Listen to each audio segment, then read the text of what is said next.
Terima kasih Anda masih bersama kami pemirsa. 6 tokoh lintas agama Kabupaten Malang Jumat sore menggelar doa bersama di Stadion Kanjuruhan. Mereka berdoa dan melakukan tabur bunga di Monumen Kepala Singa untuk mendoakan ratusan korban tragedi Kanjuruhan.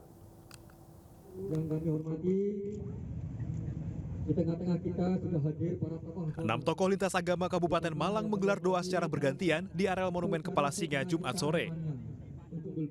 Mereka bergiliran membacakan doa menurut agama masing-masing untuk ratusan korban tragedi Kanjuruhan. Doa ini digelar tepat 7 hari menurut hitungan penanggalan Jawa pasca tragedi tersebut. Di Islam, Kristen, Katolik, Hindu, Buddha, dan Konghucu. Kita ini diinisiasi oleh teman-teman dari lintas agama memang. Untuk kegiatan ini tujuannya adalah satu, untuk memberikan rasa empati kita kepada saudara-saudara kita, khususnya Aremania, Aremanita yang kemarin menjadi korban begitu pada acara yang ada di sini. Usai doa bersama, protokol lintas agama ini menabur bunga di Monumen Kepala Singa. Tak hanya itu, umat Hindu juga melakukan ruatan di sekitar Stadion Kanjuruhan bertujuan untuk membuang keburukan.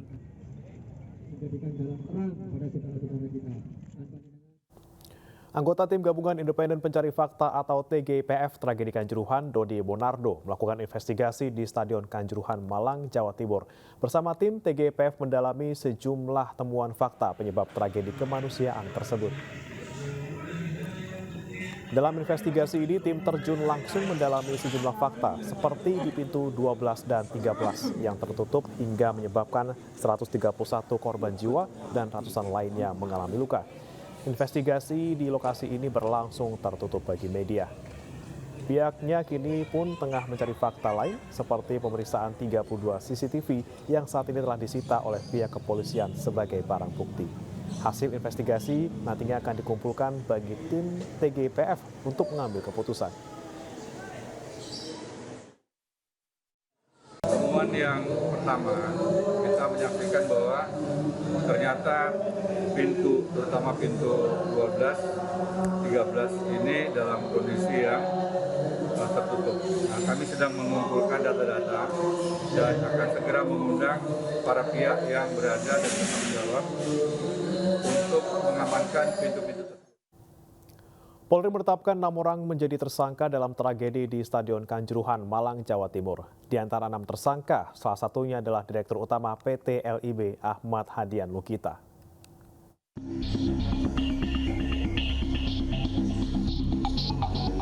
Kapolri Jenderal Listio Sigit Prabowo Kamis malam mengumumkan tersangka tragedi yang menyebabkan 131 orang meninggal di Stadion Kanjuruhan, Malang, Jawa Timur. Mereka dipersangkakan pasal 359 dan 360 KUHP tentang kelalaian yang menyebabkan kematian atau luka berat, serta pasal 103 ayat 1 Jungto pasal 52 Undang-Undang Nomor 11 Tahun 2022 tentang olahraga. Berdasarkan gelar dan alat bukti permulaan yang cukup, maka ditetapkan saat ini 6 tersangka.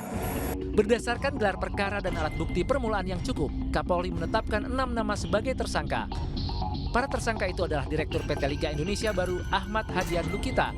Ia ditersangkakan karena tidak memastikan stadion memiliki sertifikasi layak fungsi. Kemudian Ketua Panitia Pelaksana Pertandingan Arema FC Abdul Haris, yang ditersangkakan karena tidak membuat dokumen keselamatan dan keamanan penonton. Kemudian Suko Sutrisno, Security Officer, dijerat karena tidak membuat dokumen penilaian resiko pertandingan dan memerintahkan steward meninggalkan pintu gerbang. Anggota kepolisian Kompol Wahyu Setio Pranoto, Kabak Ops Polres Malang, yang dinilai mengabaikan penggunaan gas air mata di dalam stadion. Selanjutnya AKP Hasdarman, Komandan Kompi 3 Brimopolda Jawa Timur, dan AKP Bambang Sidik, Kasat Samapta Polres Malang, yang memerintahkan penembakan gas air mata. Kapolri juga mengatakan bukan tidak mungkin tersangka akan bertambah. Publik pun menyinggung PSSI yang perlu diminta pertanggungjawaban, setidaknya secara moral, dalam tragedi tewasnya ratusan supporter di Stadion Kanjuruhan, Malang. Bahkan petisi desakan Ketua PSSI Muhammad Iriawan mundur telah ditandatangani sekitar 25.000 orang.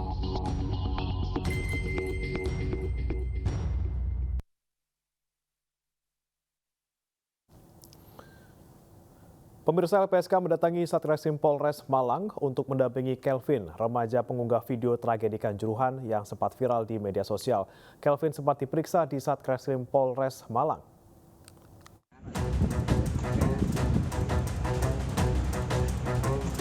Lembaga Perlindungan Saksi dan Korban atau LPSK mendampingi Kelvin, seorang pria yang diisukan diculik pada Senin lalu akibat mengunggah video Aremania yang berdesakan di pintu 13 di media sosial.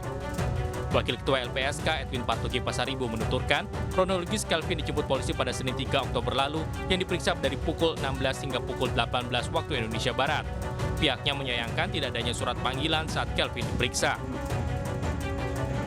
Ini menemani Kelvin untuk mengambil handphonenya yang kemarin sempat dipinjam oleh penyidik. Bahwa Kelvin ini punya hak untuk diperlakukan sama di hadapan hukum. Kalau diminta keterangan, ya sebaiknya ada surat panggilan. Sementara itu hingga kini ada 10 korban dan saksi terkait tragedi Kanjuruhan yang meminta perlindungan kepada LPSK. Pihak LPSK sejauh ini sudah berkomunikasi dengan kelompok supporter dan rumah sakit. Dari Malang, Jawa Timur, Saif Hajarani, iNews melaporkan. Informasi lainnya, pemirsa, Anies Baswedan bertemu dengan Ketua Umum Partai Demokrat Agus Harimurti Yudhoyono. Pertemuan tersebut merupakan pertemuan pertama Anies dengan elit partai politik setelah resmi menjadi bakal calon presiden dari Partai Nasdem.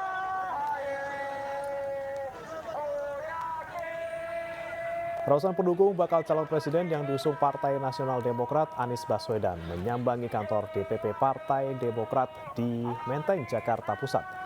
Kedatangan Anies disambut Ketua Umum Partai Demokrat Agus Harimurti Yudhoyono.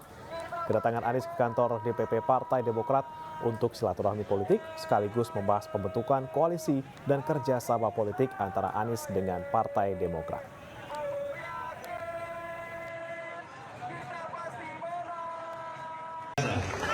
Semangat begitu hangat sambutannya, insya Allah ini penanda bahwa kita siap untuk jalan bersama-sama ke depan.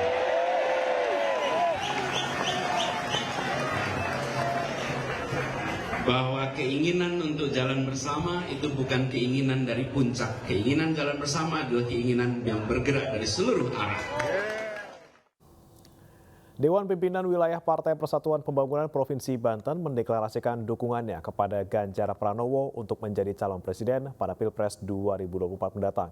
Dukungan juga diberikan oleh puluhan kader Kabah Jakarta.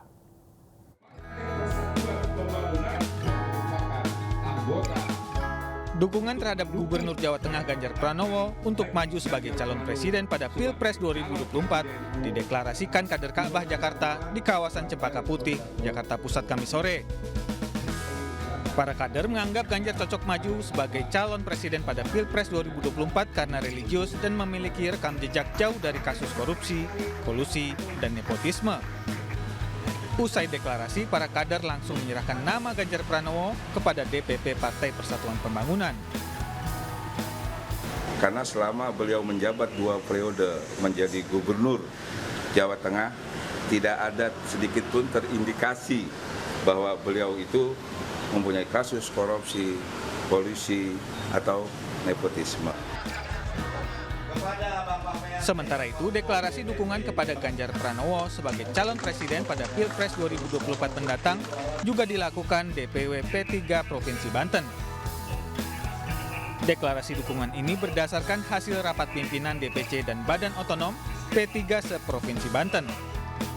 Ganjar Pranowo dinilai sosok yang dekat dengan P3 karena sebagian besar keluarganya merupakan pendiri P3. Indonesia harus lebih baik. Indonesia harus tetap lebih maju. Dengan dasar itulah, dengan melalui pertimbangan-pertimbangan yang juga kami memberanikan diri untuk berdeklarasi merujuk kepada hasil rapat koordinasi. Hasil rapat koordinasi yang dihadiri oleh Ketua DPC, Banom, dan organisasi yang lain kemarin. Juga berangkat dari sebuah hasil istighosahnya para alimul ulama. Deklarasi ini ditandatangani seluruh DPC P3 se-Provinsi Banten dan akan diusulkan ke Rapimnas DPP P3 dalam waktu dekat. Tim Liputan iNews melaporkan.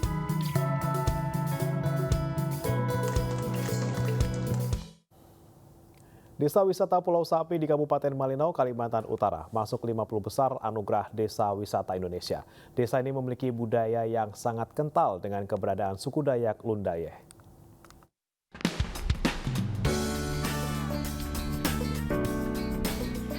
Desa Wisata Pulau Sapi masuk 50 besar Anugerah Desa Wisata Indonesia 2022. Kemenparekraf apresiasi upaya pengelolaan desa yang mampu dorong ekonomi Kabupaten Malinau. Anugerah Desa Wisata Indonesia 2022 menyambangi Desa Pulau Sapi, Kabupaten Malinau, Kalimantan Utara, Selasa 4 Oktober lalu. Sandiaga Uno berhalangan hadir dan diwakili oleh Direktur Tata Kelola Destinasi Kemenparekraf, Indra Nitua. Desa Pulau Sapi telah melalui uji standar penilaian tim juri yang terdiri dari 7 kategori. ADWI 2022 mengangkat tema Kebangkitan Ekonomi untuk Indonesia Bangkit. Desa Pulau Sapi terkenal dengan adat dan budaya yang sangat kental, yaitu suku Dayak Lundaye. Desa Pulau Sapi berbasis wisata budaya ini mengedepankan potensi seni yang dimiliki. Kebersihan itu bukan sesuatu, kalau kelihatan ini gampang, tapi itu budaya. Budaya itu nggak bisa setahun 2 tahun. 10 tahun itu belum, karena membentuk budaya itu kecil. Nah, ini harus dipertahankan. Kalau ini bersihnya udah dapat, amannya udah oke, ada Pak Iwasda, ada Pak Kapolres, luar biasa. Akan kedepannya akan itu yang harus dijaga. Desa Pulau Sapi memiliki kekayaan alam seperti Sungai Hitam Marengang yang berada di bawah kaki pegunungan Mentarang Baru. Untuk menyusuri sungai berarus deras ini harus menggunakan longboat. Wisatawan dapat menikmati pertunjukan tari Riberi Bulan, salah satu tari etnik yang biasa diperlihatkan saat menerima tamu besar. Sebagai buah tangan ada kain batik motif etnik, tas rotan, topi kulit kayu, kalung, dan gelang manik. Sedangkan kuliner khas ada luba laya atau nasi lemak, luba tara atau nasi keras, bitter, none, teluk lawit, ruti, dan kikit.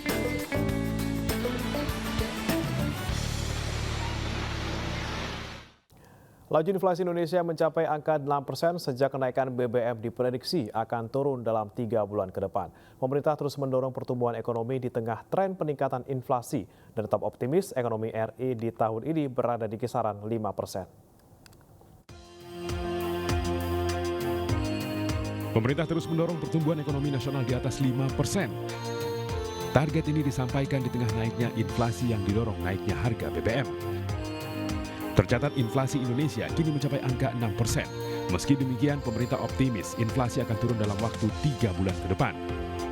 Dan di negara G20 pertumbuhan ekonomi kita kan salah satu yang tertinggi. Jadi itu membuktikan bahwa secara fundamental dan kita lebih baik, dan kemarin juga rilis sebelumnya dari McKinsey, kita adalah negara dengan inflasi, 5 negara inflasi terendah. Mendorong pertumbuhan ekonomi nasional, pemerintah juga mengeluarkan kebijakan satu peta yang menjadi dasar pembangunan. Kebijakan satu peta diatur dalam PP nomor 9 tahun 2016 yang bertujuan untuk menciptakan satu standar referensi sebagai basis data geoportal yang terunifikasi, akurat, dan akuntabel untuk mendukung percepatan pelaksanaan pembangunan nasional. Dari Jakarta, Riki Anwardi, iNews melaporkan. Kementerian Dalam Negeri Republik Indonesia menggelar pameran Indonesia International Smart City atau ISMAX di Jakarta Convention Center.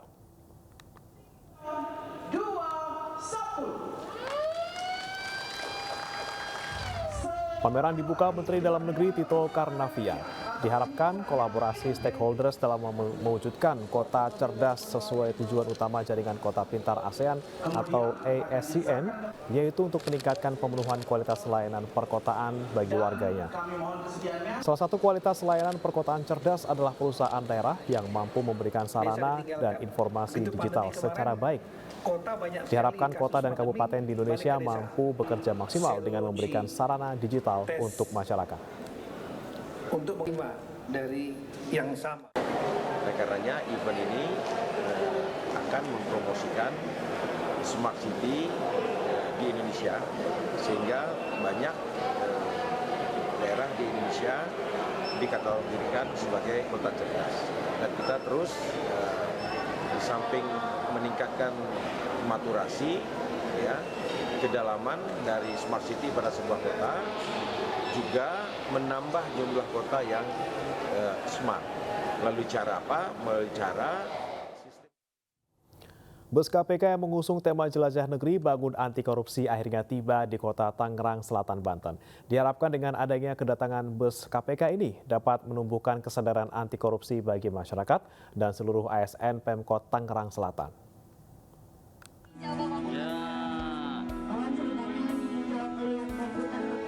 Dipimpin langsung oleh Wakil Ketua KPK Alexander Marwata, bus KPK secara resmi tiba di kota Tangerang Selatan Jumat siang. Alex mengajak warga Tangerang Selatan, Banten untuk membangun budaya anti korupsi.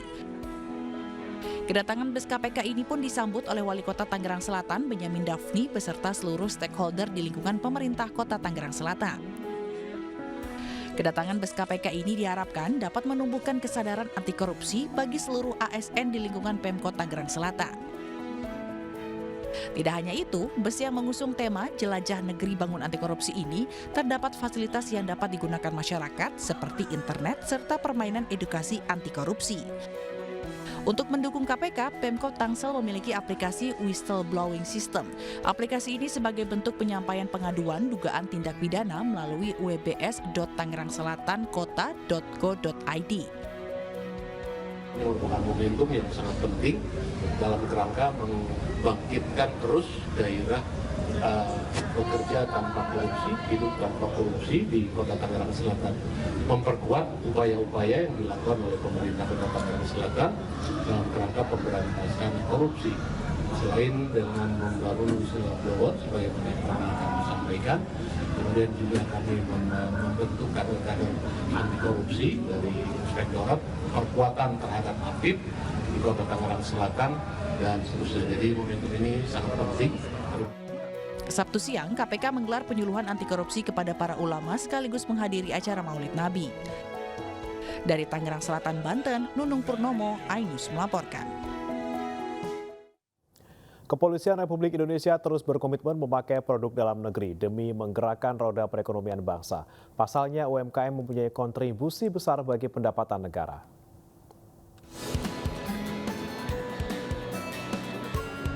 Kapolri Jenderal Listio Sigit Prabowo menegaskan Polri tetap berkomitmen memakai produk dalam negeri dalam belanja kebutuhan institusi. Ini semua demi semakin menguatkan pertumbuhan ekonomi nasional, salah satunya melalui sektor UMKM.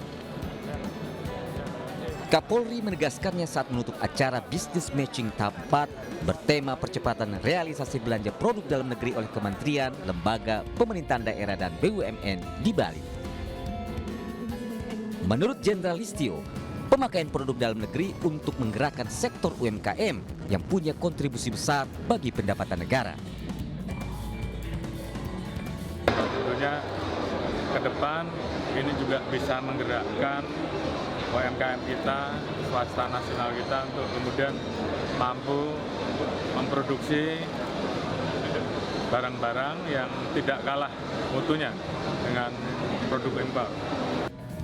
Selain berkomitmen belanja produk dalam negeri, Polri juga memberikan fasilitas konsultasi kepada mitra dalam proses pembuatan sertifikat TKDN yang bekerja sama dengan Kementerian Perindustrian, LKPP, dan Sukovindo. Sementara itu, Korlantas Polri mendukung kebijakan Kapolri untuk membeli dan menggunakan produk dalam negeri, seperti atribut dan seragam Polantas yang menggunakan produk lokal.